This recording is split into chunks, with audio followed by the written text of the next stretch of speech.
De volta aqui com o Jornal Gente, recebendo agora no nosso estúdio o ex-ministro da Defesa, Aldo Rebelo, nosso colunista aqui no Jornal Gente, todas as sextas-feiras. Ministro, bom dia. Bom Seja dia. bem-vindo mais uma vez. Muito bom ter o senhor conosco aqui de novo, porque hoje a gente está querendo entender melhor uma história que nós temos contado aqui ao longo da semana. A invasão da sede da Cargill em Santarém, no Pará, que é basicamente o local onde é estocada a soja que é exportada para o Brasil para outros países. Os indígenas ocuparam a Cargill por mais de um mês e queriam uma mudança de um decreto que permitiu a operação privada de uma hidrovia que corta o Brasil e que poderia facilitar muito a chegada dessa carga a outros países. Ela já é usada, mas precisa ser feita a dragagem dos rios. O presidente Lula cedeu à pressão e derrubou esse decreto. Mesmo assim, ainda a invasão persistiu por mais alguns dias, terminou agora, mas isso causou ali um estrago na cadeia produtiva. Queria ouvi-lo sobre isso, ministro, até para a gente entender melhor, a gente está falando para todo o Brasil, como é que a soja, aquela quantidade gigantesca de soja que sai, principalmente do Mato Grosso, é exportada. E o que a gente poderia fazer de diferente para aumentar a competitividade do país nesse aspecto? Porque desse jeito não vai ser, né? Bom dia. Bom dia, Thaís. Bom dia, Pedro. Bom dia, Sônia. Bom dia, Cláudio. Bom dia, os ouvintes, internautas. A situação de Santarém, porque esse terminal está localizado em Santarém, no rio, na confluência do rio Tapajós com o rio Amazonas. É a revelação de uma das nossas tragédias nacionais.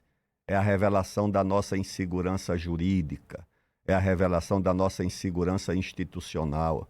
É a revelação da fragilidade ou da cumplicidade do Estado e dos governos com a ação orquestrada de organizações não governamentais financiadas do exterior. Aquela ação não tem nada a ver com os indígenas nem com os ribeirinhos. Um punhado de indígenas e ribeirinhos são usados como massa de manobra. Mas eu vi, inclusive, o sotaque das pessoas que organizaram essas manifestações. Elas não são do Pará, elas vêm de outros estados. Aquilo ali é uma ação orquestrada, porque, coincidentemente, nesse período da safra da soja, eles ocuparam também o DINIT lá em Marabá. A ocupação do porto foi em Santarém, mas eles ocuparam também em Marabá e fizeram outra manifestação na BR-163, ou seja, na época da safra da soja, essas ações orquestradas acontecem. E o que é o mais grave? O que é o mais grave é que a imprensa revelou a contrariedade de alguns ministérios do próprio governo do presidente Lula, da própria Advocacia Geral da União, que foi contrariada pela revogação do decreto, a contrariedade do Ministério da Agricultura e a contrariedade do Ministério dos Portos. Mas sabe o que é mais grave, Thaís?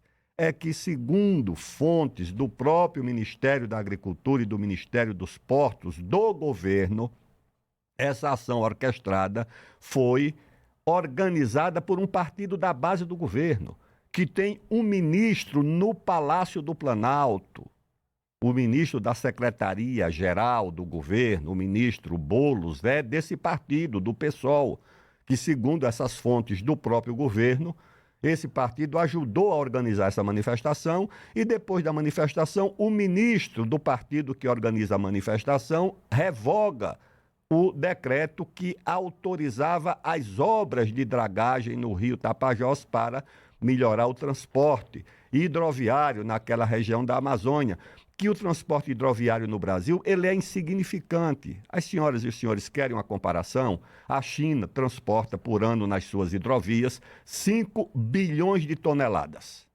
É isso que a China transporta por ano nas suas hidrovias, que são muito pobres perto do que o Brasil tem. O Brasil tem mais de 60 mil quilômetros de hidrovias possíveis, mas usa muito pouco. Enquanto a China transporta 5 bilhões de toneladas, o Brasil transporta pouco mais de 100 milhões.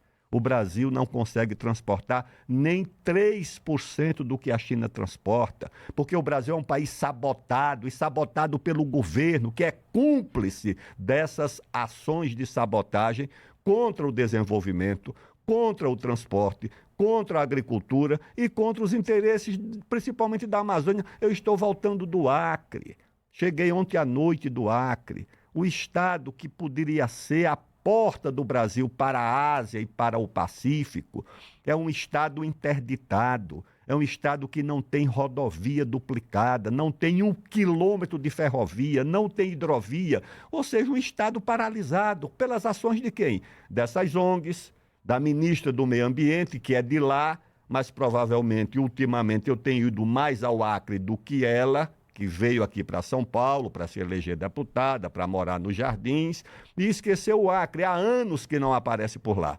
Mas os efeitos da política do meio ambiente estão lá, na pobreza do Acre, na falta de infraestrutura do Acre, na interdição do Acre, 40 mil acreanos saindo do Acre porque não tem meio de vida por lá. Você forma um menino numa universidade do Acre para fazer o quê? Você não pode ter atividade econômica, você não pode ter construção, você não faz uma hidrovia, uma rodovia, uma hidrelétrica, você não tem atividade agrícola, não pode criar uma vaca, você não pode fazer nada. Então, a única saída para essa população é ir embora. Isso é uma coisa criminosa, inaceitável. Querem estender isso à Amazônia inteira, inclusive ao Pará, com essa interdição desse porto lá em Santarém, que é um porto moderno, muito importante. Mas o Brasil, com isso, eu termino dizendo o seguinte, com isso o Brasil assusta qualquer investidor. Quem é que vai colocar 1 centavo em um empreendimento no Brasil ou na Amazônia, se qualquer órgão público ou qualquer ONG pode paralisar, pode entrar na justiça e para tudo. Você não tem nem o licenciamento ambiental. Então, o governo é cúmplice da ausência de qualquer possibilidade do Brasil voltar a crescer, porque a insegurança jurídica e a insegurança institucional, porque o Supremo também pode parar qualquer obra, como tem parado a Ferrogrão, isso torna o Brasil inviável, lamentavelmente. Ou o Brasil confronta essas corporações, ou nós não temos saída. Ministro, muito bom dia, parabéns aí pela explanação, muito esclarecedora também. Nós todos estranhamos, né, o fato de que as câmeras de segurança da Cargill mostraram os invasores, supostamente indígenas, usando máscaras, né, ou encobrindo o rosto de alguma maneira, com capuzes e tal. Eu nunca vi índio se esconder para se manifestar. Eu achei uma coisa de fato muito, muito estranha, né? Eu queria que falasse um pouco sobre isso e também sobre a comemoração que se seguiu a esse recuo vergonhoso do presidente Lula, retirando o decreto, né, ou anulando o decreto, tornando sem efeito o seu próprio decreto para atender à chantagem de bandidos invasores. E a comemoração foi feita pelos bandidos e uma ONG chamada Greenpeace, eu acho que era essa ONG. E outras ONGs também celebraram esse recuo do governo brasileiro. É impressionante isso, né? Quer dizer, é o triunfo da bandidagem associada às ONGs. O governo, meu prezado Cláudio, é cúmplice dessa situação. Eu disse aqui, quem organizou essa manifestação ou participou da organização é um partido da base do governo que tem um ministro dentro do palácio e que organizou a revogação desse decreto.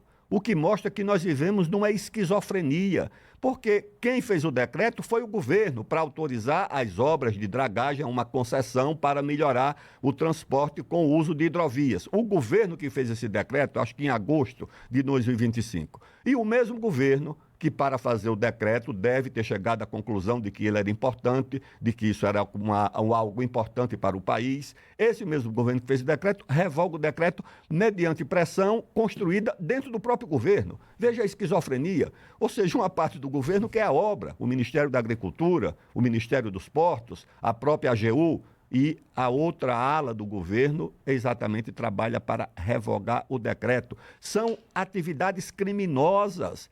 Mas o pior é que elas acontecem dentro dos próprios órgãos do governo.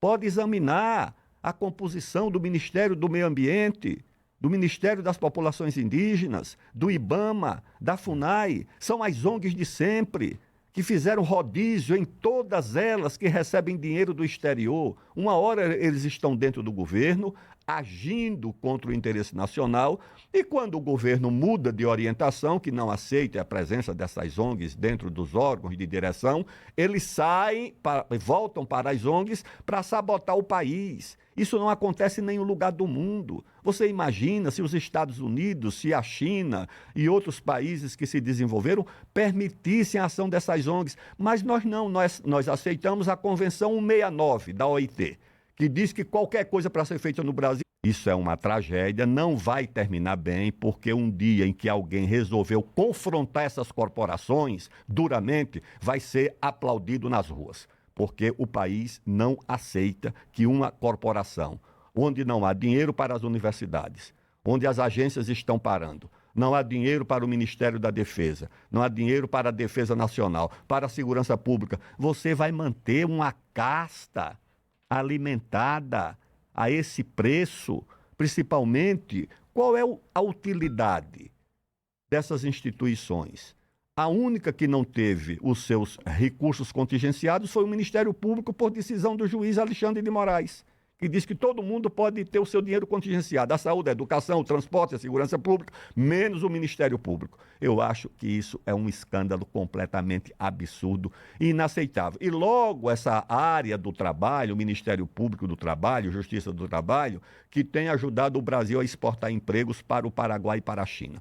Se tem dois países que têm uma imensa gratidão pela ação dessas corporações, são a China e o Paraguai, porque estão recebendo as empresas que fogem exatamente da ação dessas corporações aqui no Brasil, atravessam a fronteira, vão para o Paraguai ou atravessam os oceanos e vão para a China, como já aconteceu com muitas delas. O Brasil não pode aceitar essa situação. Ministro Aldo Rebelo, jornalista, conosco sempre aqui no Jornal Gente, trazendo as suas considerações, análises sobre as notícias do dia e da semana. Muito obrigado pela presença. Até uma próxima oportunidade na semana que vem. Obrigada, bom fim de semana. Jornal Gente segue no ar a partir de agora na Rádio Bandeirantes. Na Band News TV tem mais notícia com